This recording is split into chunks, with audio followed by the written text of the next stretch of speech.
Title: చివరి రొట్టె. ఒక కరువు పట్టిన గ్రామంలో ప్రజలు తిండి కోసం బాధపడుతున్నారు. ఒక పేద మహిళ దగ్గర తన కోసం ఒక్క రొట్టె మాత్రమే మిగిలి ఉంది. ఆ సాయంత్రం ఒక ఆకలితో ఉన్న బాలుడు ఆమె తలుపు తట్టాడు. అతను బలహీనంగా, కళ్లలో తిండి కోసం వేడుకుంటూ నిలబడ్డాడు. ఆమె రొట్టె వైపు చూసింది. ఆ తర్వాత ఆ బాలుడి వైపు చూసింది. ఎలాంటి ఆలోచన లేకుండా ఆ రొట్టె అతనికి ఇచ్చింది. బాలుడు నవ్వుతూ తిన్నాడు, వెళ్ళిపోయాడు. ఆ రాత్రి ఆమె ఆకలిగా నిద్రపోయింది, కానీ మనసుకు శాంతి కలిగింది.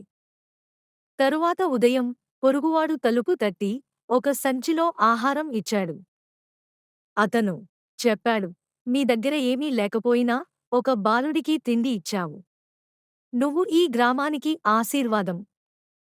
ఆమె గ్రహించింది. మనసుతో ఇచ్చినది ఎప్పుడూ తిరిగి వస్తుంది, కానీ మనం ఊహించని విధంగా.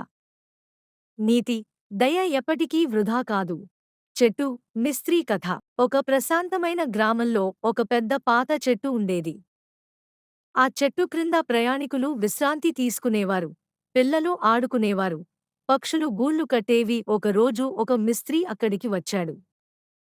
చెట్టును చూసి అతను అనుకున్నాడు, ఈ దారం పనికిరాదు. దీనితో నేను ఫర్నిచర్ తయారు చేయలేను. అది విని చెట్టు బాధపడింది. కాని కొంతసేపటికి చెట్టు గ్రహించింది, నన్ను నరకలేకపోవడం వల్లనే నేను ఇంకా బ్రతికున్నాను. అందుకే నేను ప్రయాణికులకు నీడ ఇస్తున్నాను, పక్షులకు ఆశ్రయం ఇస్తున్నాను, పిల్లలకు సంతోషం ఇస్తున్నాను. అలా చెట్టు తన విలువను గుర్తించి ఆనందించింది. తాత్పర్యం: ప్రతి ఒక్కరికి వారి వారి ప్రత్యేకత ఉంటుంది. వేరొకరిలా కాకపోయినా మన ప్రత్యేకతే మన విలువ. టైటిల్: దయ గింజ. ఒక గ్రామంలో ఒక పేద రైతు ఉండేవాడు. ఒకరోజు అతను పొలంలో పనిచేస్తున్నప్పుడు రహదారి మీద ఒక ఆకలితో వంగిపోయిన పక్షి పడింది. రైతు దగ్గర తినడానికి కేవలం ఒక మీ బియ్యం మాత్రమే ఉంది. అతను క్షణం ఆలోచించి, నేను తినకపోయినా పర్వాలేదు, కాని ఈ పక్షి బ్రతకాలి అని బియ్యం దానికిచ్చాడు. ఆ పక్షి బియ్యం తిని బలంగా ఎగిరిపోయింది.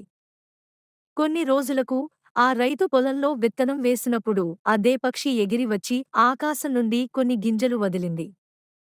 ఆ గింజలతో రైతు పొలం పండుగలా పంటలతో నిండిపోయింది. నీతి: దయ ఎప్పుడూ వృధా కాదు. మనం చేసిన ఉపకారం రెండు పక్షుల కథ. ఒకప్పుడు ఒక పొడవైన చెట్టుపై రెండు చిన్న పక్షులు ఉండేవి.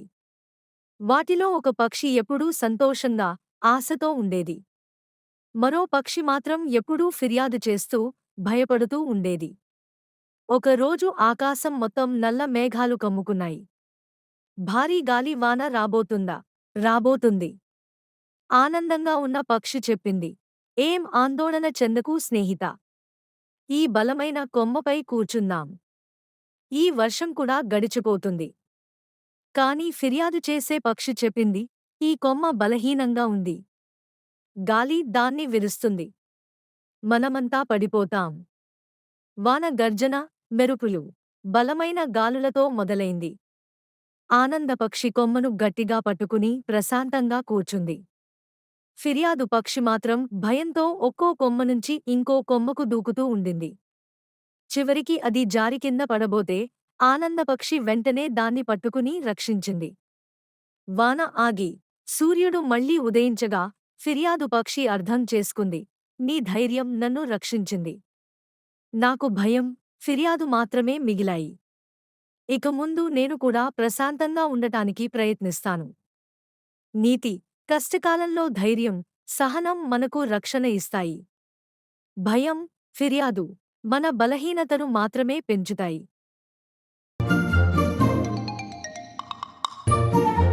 తెలివి తక్కువ ఉంటే. ఒక అడవిలో కాకి, నక్క, పులి చాలా స్నేహంగా ఉండేవి. ఈ మూడు కలిసి ఆ అడవికి రాజు సింహం వద్ద సేవకులుగా ఉండేవి. సింహం వేటాడిన జంతువును అన్నీ కలిసి తినేవి. అడవి ప్రక్కనున్న ఒక గ్రామంలో ఒంటె ఒకటి ఉండేది. దాని యజమాని సరిగా ఆహారం పెట్టకపోయేసరికి అది సన్నగా అయిపోయింది. యజమానిపై కోపంతో అది అడవిలోకి వెళ్ళింది. అక్కడ 10 రోజుల పాటు మంచి పచ్చికను మేసి కండపట్టింది. ఈ తరుణంలో ఆ ఒంటె ఒకరోజు కాకి, నక్కల, పులి కంటపడింది. కండపట్టిన ఈ ఒంటెను ఎలాగైనా సొంతం చేసుకుని తమ ఆకలిని తీర్చుకోవాలని అవి భావించాయి. మాటా కలుపుకొని స్నేహం నటిస్తూ ఒకరినొకరు పరిచయం చేసుకున్నాయి. మంచి స్నేహితుల్లాగా మారిపోయాయి. మా అడవికి రాజు మృగరాజు. వారి వద్దకు నిన్ను తీసుకుని వెళ్లి పరిచయం చేస్తాము అని సింహం వద్దకు ఒంటెను తీసుకుని వెళ్ళాయి. సింహం కూడా ఒంటె స్నేహాన్ని అంగీకరించింది. సింహం మాట్లాడుతూ, భయపడకు మిత్రమా, నా నుండి నీకు ఎటువంటి ప్రాణహాని లేదు అని ఒంటెకు అభయమిచ్చింది. కండపట్టిన ఒంటెను చూసి కాకి, నక్క, పులి లొట్టలేసేవి. దీని మాంసం చాలా రుచిగా ఉంటుందని చెప్పుకుంటూ అవకాశం కోసం ఎదురు చూడసాగాయి. అవకాశం రాగానే ఒంటెను దక్కించుకుని తమ ఆకలిని తీర్చుకోవాలనేది వాటి ఎత్తుగడ. కాకి, నక్క, పులికి ఉన్నన్ని తెలితేటలు ఒంటెకు లేకపోవడంతో వీటి కుట్రను కనిపెట్టలేకపోయింది. ఒంటె వాటితో స్నేహంగా మెలగసాగింది. ఒకరోజు ఆహారం వేటకి వెళ్లిన సింహానికి ఏనుగు ఎదురుపడింది. ఇద్దరి మధ్య చిన్నపాటి యుద్ధమే జరిగింది. ఏనుగు తన దంతాలతో సింహాన్ని పొడవడంతో అది గాయాల పాలైంది. చేసేది లేక సింహం తన గుహలో విశ్రాంతి తీసుకోసాగింది. వారం గడిచింది. సింహం వేటాడలేని స్థితిలో ఉంది. ఆహారం లభించకపోవడంతో ఆకలితో సింహం నీరసంగా ఉంది. ఏం చేయాలో తెలియని సింహం తన అనుచరులను పిలిచి ఆహారం తెమ్మని చెప్పింది. నేను అనారోగ్యంగా ఉండటం వల్ల జంతువులను వేటాడలేకపోతున్నాను. నేను వేటాడితే కొద్దిగా తిని మిగిలిన మాంసాన్ని మీరు తినేవారు. కాబట్టి మీరే ఏదో ఒక జంతువును కనిపెట్టి చెప్పండి. నేను వేటాడిన తర్వాత తిని మిగిలింది మీకు పెడతాను అని సింహం దీనంగా అన్నది. సింహం అనుచరులు తలా ఓ దిక్కుకు వెళ్లి జంతువుల కోసం వెతికారు. వాటికి ఎక్కడా ఏ జంతువూ కనపడలేదు. ఈ విషయాన్ని తిరిగి వచ్చి సింహంకు చెప్పాయి. ఈలోగా కాకి, నక్క రహస్యంగా మాట్లాడుకున్నాయి. మిత్రమా కాకి, మనం ఇతర జంతువుల కోసం వెదకడం దేనికి? ఈ ఒంటె బాగా కండపట్టి ఉంది. దీన్నే మన సింహం చేత వేటాడిస్తే చాలా రోజులపాటు ఆహారానికి లోటు ఉండదు అని నక్క అన్నది. ఇద్దరూ కలసి సింహం వద్దకు వెళ్లి ఒంటెను దక్కించుకునే ప్రణాళిక చెప్పాయి. ఈ మాటలు వినగానే సింహానికి ఎక్కడలేని కోపం వచ్చింది. నేను ఒంటెను హానికరం చేయనని అభయమిచ్చాను. స్నేహంగా ఉండి ప్రాణాలు తీయడం మంచిపని కాదు అన్నది సింహం. మీరు దాడి చేసి హానికరం చేస్తే పాపమవుతుంది. కాని ఒంటె తనకు తాను మీకు ఆహారమవుతుందంటే హానికరం చేయవచ్చు కదా మృగరాజా అన్నది నక్క. సరే మీ ఇష్టం, ఏదో ఒక ఏర్పాటు చేయండి అన్నది సింహం. కాకి, నక్క, పులి కలసి ఒంటె వద్దకు వెళ్లి మన మహారాజు ఆకలితో ఉన్నారు. వారు ఆకలితో పడిపోకుండా ఉండాలంటే మన శరీరాన్ని త్యాగం చేయాలి. అందరం కలసి సింహం వద్దకు వెళదాము, పదండి అని నమ్మబలికి ఒంటెను కూడా మృగరాజు వద్దకు తీసుకుని వెళ్ళాయి. మహారాజా, మీ ఆహార నిమిత్తం మేము అడవంతా తిరిగాము. ఎక్కడా ఒక జంతువు కూడా దొరకలేదు. అవసరమైతే నన్ను తిని మీ ఆకలి తీర్చుకోండి అని కాకి దీనంగా చెప్పింది. ఛీ నువ్వు అల్పజీవివి.